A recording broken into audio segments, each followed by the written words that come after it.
சத்தியமாக சொல்கிறேன், அதை நான் இப்போவும் ஃபாலோ பண்ணிட்டு இருக்கேன். காரணம் என்னன்னா, மற்ற சிங்கர் பாடின பாட்டு நான் தயவுசெய்து என்னை கூப்பிடாதீங்க அப்படின்னு சொல்லிட்டு போகிறேன்.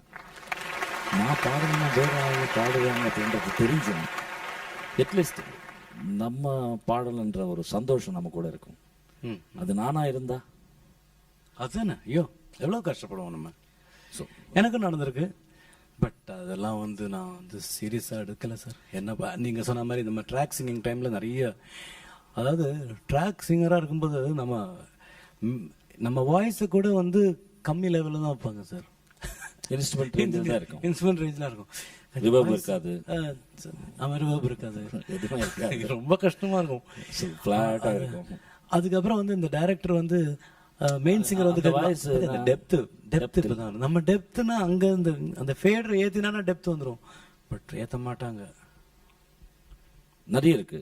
இது ஏன் இப்போ உங்ககிட்ட ரிக்வெஸ்ட் பண்ண வந்தேன்னா, you become a music director.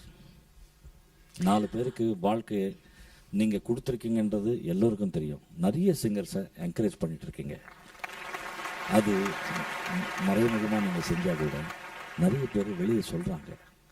Such a good thing. உங்ககிட்ட நான் ரொம்ப சந்தோஷப்பட்டது, ரொம்ப பெருமையாக இருக்குது உங்களை பார்க்கும் பொழுது.